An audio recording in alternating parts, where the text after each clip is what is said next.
और इस वक्त की बड़ी खबर आ रही लखनऊ से, जहां पर सरोजनी नगर तहसील में ट्रांसफार्मर में आग लगी है। ये लखनऊ से बड़ी खबर। शॉर्ट सर्किट की वजह से ये आग लगी है ट्रांसफार्मर में, जिसके बाद दमकल की गाड़ियां मौके पर मौजूद हैं, आग बुझाने की कोशिश में जुटी हुई हैं।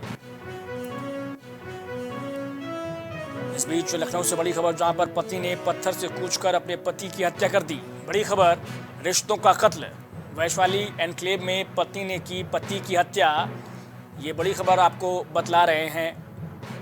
दूसरी महिला से अवैध संबंध के शक में पत्नी बन गई कातिल। सेक्टर 9 इंदिरा नगर में हत्या की ये सनसनीखेज वारदात अंजाम दी गई है पत्नी के जरिए। पुलिस ने मौके से ही पत्नी को गिरफ्तार भी कर लिया है। ये बड़ी खबर पति के कत्ल को लेकर। पति सुरेंद्र शाह की पत्नी रेखा ने इस सनसनीखेज हत्याकांड को अंजाम दिया है। अवैध संबंधों का शक और इसकी वजह से एक पत्नी कातिल बन गई। आज दिनांक 28/2/2024 का अर्ली मॉर्निंग 3 बजे थाना इंदिरा नगर के वैशाली एनक्लेव इलाके से सुरेंद्र शाह का हत्या का सूचना थाना इंदिरा नगर को 112 के माध्यम से मिला था। मौके पर पहुंचकर पुलिस द्वारा जांच किया गया था। जांच के दौरान ये तथ्य सामने आया कि सुरेंद्र शाह का पत्नी रेखा शाह द्वारा ही उनका हत्या किया गया है। पति और पत्नी के बीच में पति का अवैध संबंध को लेके झगड़ा हुआ था। झगड़ा के दौरान रेखा शाह द्वारा अपना पति को सिर पर सिलबट्टे से मार दिया गया था, जिस कारण से उनका देहांत हो गया। पुलिस द्वारा उनका पुत्री पूजा शाह का द्वारा दिया गया तहरीर पर मुकदमा अपराध संख्या 44/24 धारा 302-201 पंजीकृत किया गया है। एक्यूज को पुलिस हिरासत में लेकर पूछताछ किया जा रहा है। बॉडी का पंचायतनामा भरकर पोस्टमार्टम हेतु भेजा गया है। अग्रिम विधिक कार्रवाई किया जा रहा है। मौके पर शांति है।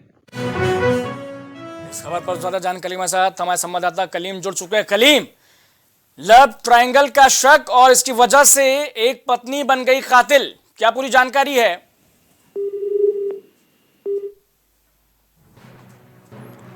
कलीम से हमारा संपर्क टूट गया है, लेकिन हम दोबारा उनसे संपर्क साधने की कोशिश करेंगे। तो आप देखिए कि सेक्टर 9 इंदिरा नगर का ये पूरा मामला है, जहां पर अवैध संबंधों के शक में एक पत्नी कातिल बन गई और अपने ही पति की हत्या कर दी। इसके बाद पुलिस ने मौका वारदात से ही आरोपी को गिरफ्तार कर लिया है। सुरेंद्र शाह की पत्नी रेखा ने कत्ल की इस सनसनीखेज वारदात को अंजाम दिया। पत्थर से कूचकर पति की हत्या करने वाली पत्नी, कातिल पत्नी के चेहरे से आखिरकार नकाब हट गया। वैशाली एनक्लेव में इस वारदात को अंजाम दिया गया है। दूसरी महिला से संबंध के शक में सनसनीखेज ये हत्याकांड सेक्टर 9 इंदिरा नगर में अंजाम दिया गया। कलीम हमारे साथ दोबारा हमारे संवाददाता जुड़ चुके हैं। कलीम, पति पत्नी और इसके चलते पति की हत्या, क्या पूरी जानकारी है? देखिए राम जी, जिस तरीके से बात की जाए, नेहरू एनक्लेव में सेक्टर 9 स्थित एक मकान में पति पत्नी के बीच विवाद हुआ और उस दौरान पत्नी ने सिलबट्टे से सिर कूचकर पति की हत्या कर दी। फिलहाल इस हत्या के मामले में जैसे ही पुलिस को जानकारी लगी, पुलिस ने फिलहाल इस मामले में आरोपी जो पत्नी थी उसको गिरफ्तार किया और गिरफ्तार करने के बाद जब पूरी घटना का खुलासा हुआ, तब ये जानकारी लगी कि अवैध संबंध को लेकर के पति की हत्या की गई थी। क्योंकि पत्नी का जो अवैध संबंध दूसरे के साथ बताया जाता है, उसी विवाद को लेकर के दोनों के बीच विवाद हो रहा था और इसी विवाद में एकाएक उसकी हत्या की गई। और हत्या के मामले में फिलहाल पुलिस ने 302 की धारा में मुकदमा दर्ज किया है और आरोपी पत्नी को गिरफ्तार कर लिया है। इसके साथ ही अगर बात की जाए उसके प्रेमी की, तो प्रेमी के विषय पर भी पुलिस अभी तफ्तीश कर रही है कि उसका इस हत्याकांड में कोई सहभागी रहा है या नहीं रहा है, या फिर उसका क्या रोल रहा है। तो उसके बाद उसकी भी कहीं ना कहीं गिरफ्तारी करने की जो बात है वो कही जा रही है। जी, ये बहुत अहम बात है कि भाई उसमें क्या पत्नी के साथ और भी कोई उसका प्रेमी या फिर अन्य कोई साथी रहा है, क्योंकि सीडीआर निकालने की भी यहाँ पर जरूरत पड़ेगी पुलिस को। कलीम, देखिए जाहिर सी बात है, क्योंकि अभी फिलहाल पत्नी को जिस तरीके से गिरफ्तार किया गया, गिरफ्तार करने के बाद उससे पूछताछ की जा रही है। पूछताछ में ये जो सुराग है, ये इसमें जो सुराग मिलेंगे उसके आधार पर जो प्रेमी है उसकी गिरफ्तार करने का जो दावा किया जा रहा है वो गिरफ्तार होगा। फिलहाल सीडीआर की अगर बात की जाए, क्योंकि सीडीआर उस समय निकालने की बात होती है जब आरोपी फरार रहता है, लेकिन जो पत्नी की अगर बात की जाए, पत्नी ने अपना गुनाह कबूला है और जो घटनास्थल से जो साक्ष्य मिले हैं उन साक्ष्यों के आधार पर फिलहाल पत्नी गिरफ्तार हुई है। और जो प्रेमी है, प्रेमी मौके पर उस दौरान नहीं था, इसलिए अभी फिलहाल उसके मामले पर जांच पड़ताल पुलिस कर रही है। पुलिस का कहना है कि अगर उसका कुछ भी रोल इसमें सामने आता है तो उसको भी गिरफ्तार किया जाएगा। ठीक है कलीम, बहुत शुक्रिया हमारे साथ जुड़ने के लिए। तो ये सनसनीखेज ये हत्याकांड लखनऊ से सामने निकल कर आता हुआ, जहाँ पर एक पत्नी कातिल बन गई और अपने ही पति की पत्थर से कुचलकर हत्या करती।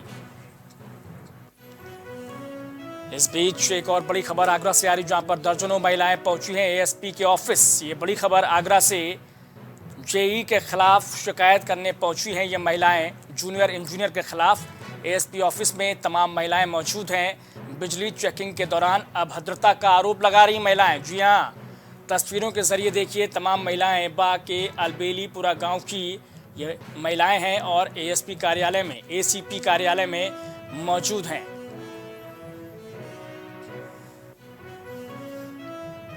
अमेठी से ये बड़ी खबर, जहां पर तेज रफ्तार कार पेड़ से टकरा गई।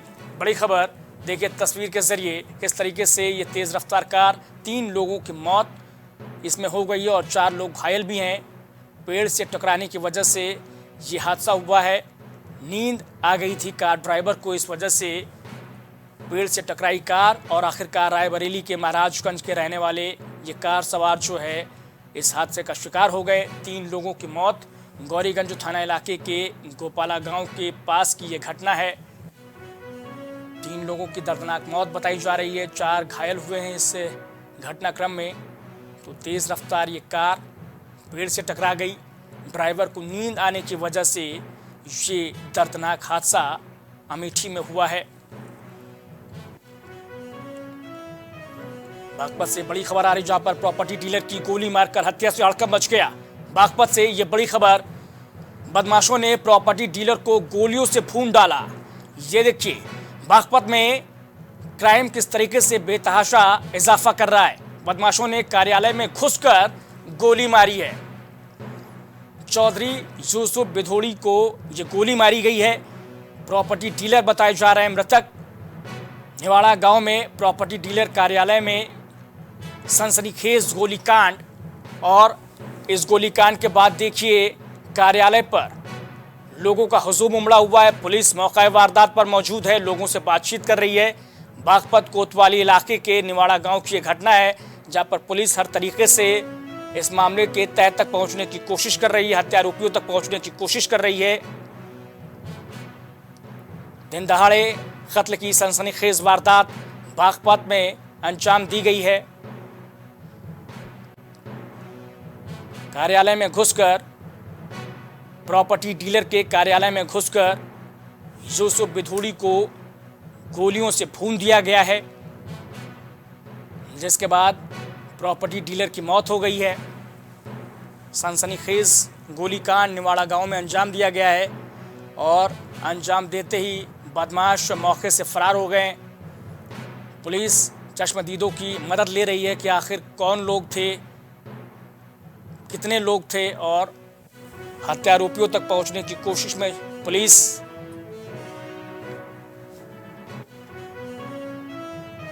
बांदा में बड़ा सड़क हादसा हुआ है।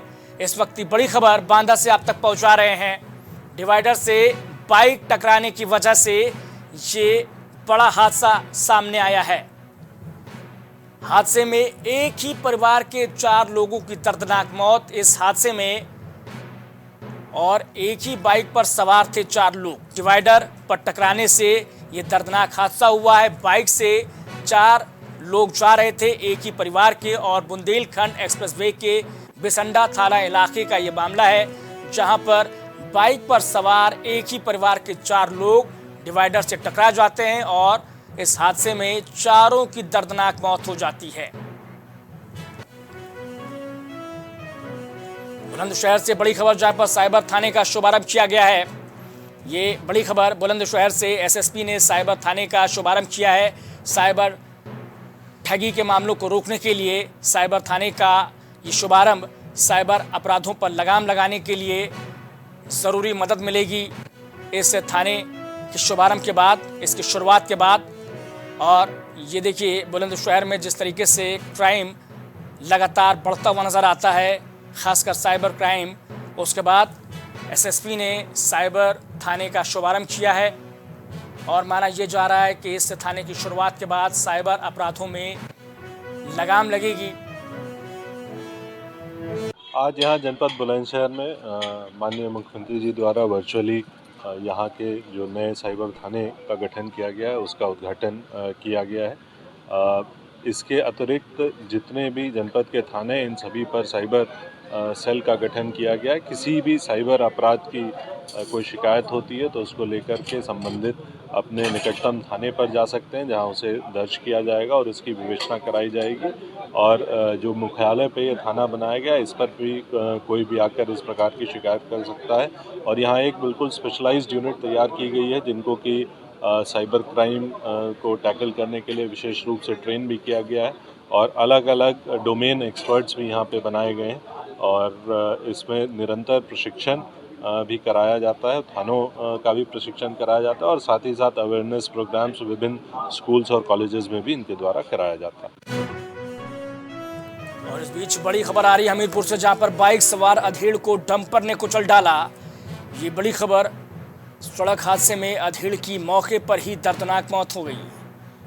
हमीरपुर से ये दर्दनाक खबर सूचना पर पहुंची कोतवाली पुलिस। परिजनों ने शव को रखकर हंगामा किया है। आरोपियों की गिरफ्तारी की मांग परिवार की ओर से। और इस बीच पुलिस परिजनों को समझाने में जुटी हुई है। साथ ही साथ डंपर की भी तलाश की जा रही है। डंपर चालक की मोदहा थाना इलाके के BSNL टावर के पास का ये मामला है। बाइक सवार अधेड़ को डंपर ने कुचल डाला, जिसके बाद मौके पर ही अधेड़ ने दम तोड़ दिया। ये दर्दनाक हादसा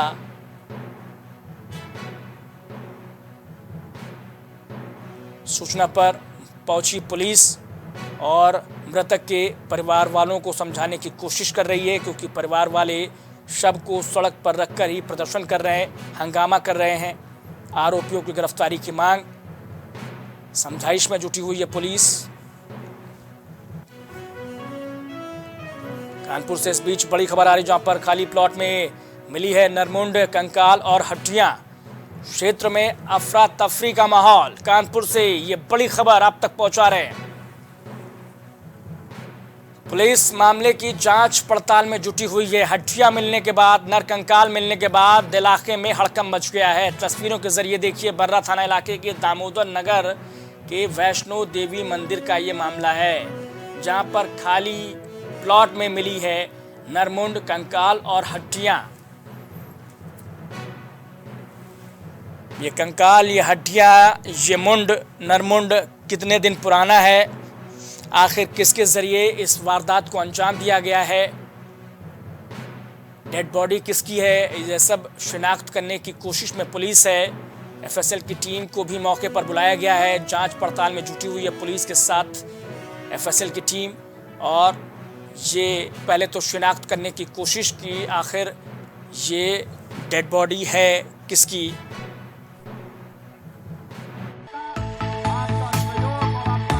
कुछ भाव पुष्प। आप देख रहे हैं प्राइम टीवी, सच साहस सरोकार। प्रधानमंत्री श्री नरेंद्र मोदी का संकल्प है कि देश का हर नागरिक पोषित, सशक्त और समर्थ बने।